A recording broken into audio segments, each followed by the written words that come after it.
रायगड, महाराष्ट्रासह देश विदेशातील ताज्या बातम्या पाहण्यासाठी मॅक्स इंडिया लाईव्ह चॅनलला सबस्क्राईब करा आणि बेल आयकॉन दाबायला विसरू नका.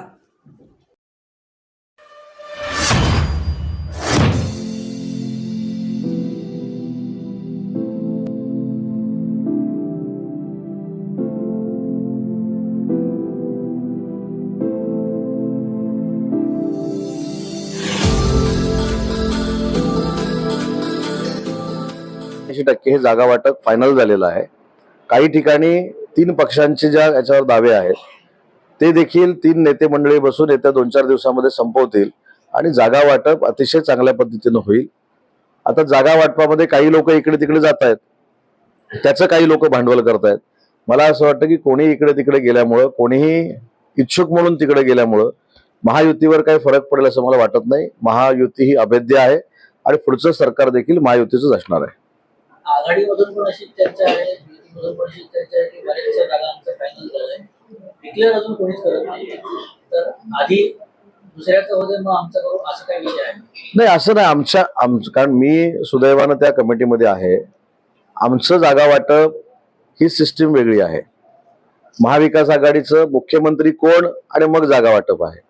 आता मुख्यमंत्री कोण हे स्वतः पवार साहेबांनी सांगितलं आणि पवार साहेबांनी काय सांगितलंय की जोपर्यंत संख्याबळच येत नाही तोपर्यंत कोणी मुख्यमंत्री पदाची चर्चा करू नये. याचा अर्थ संख्याबळ येत नाही हे कोणी सांगितलं तुम्हाला आता जाणवलं असेल.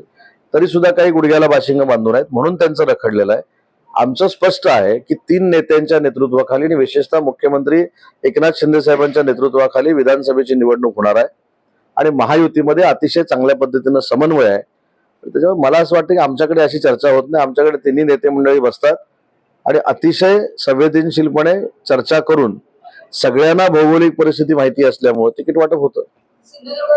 ते पहिल्या टर्मचे आमदार रोहित पवार यांनी 1,68,64,696 रुपये 90 पैसे दावोसला आम्ही देणं राहिलो म्हणून काहीतरी ट्विट केलेलं आहे आणि त्या ट्विटच्या काही आज बातम्या आल्या. त्याचा मला खुलासा करायचा आहे की ज्यावेळी दावोसचा खर्च जास्त होतो त्यावेळी हेच बोंबाबोंब करतात की दावोसचा खर्च जास्त झाला.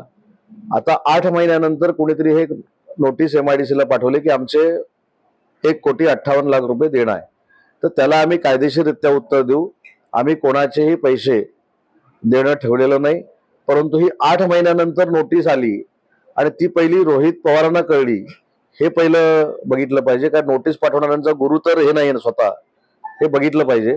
आणि दुसरं कसं असतं की मला देखील असं वाटायचं की पहिल्या टर्म मध्ये जी काही क्रांती घडते ती स्वतःमुळेच घडते.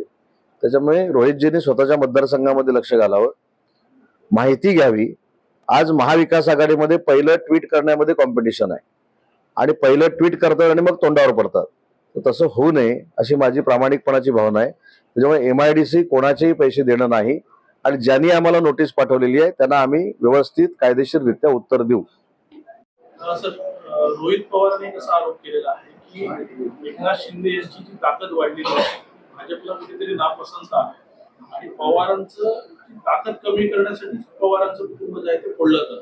मी एक सांगू का, मला असं वाटतं की शरद पवार साहेबांनी एखादी स्टेटमेंट केली त्याच्यावर आमच्यासारख्याने स्टेटमेंट केली तर योग्य राहते. मी मगाशीच सांगितलं की रोहित पवार हे पहिल्या टर्मचे आमदार आहेत. त्यांचं कॉम्पिटिशन जयंत पाटील साहेबांबरोबर आहे. तर त्याच्यामुळे मला असं वाटतं की त्यांच्या प्रश्नावर उत्तर देण्यापेक्षा पवार साहेब जर काय बोलले आमच्या पक्षाच्या बाबतीत किंवा अन्य नेते कोण बोलले, जयंत पाटील बोलले, तर त्याला आपण उत्तर देऊ ना. रोहित पवारांच्या वक्तव्याची दखल घेणं म्हणजे मला असं वाटतं की त्यांना जयंत पाटील साहेबांच्या रांगेमध्ये नेऊन बसवणं आहे.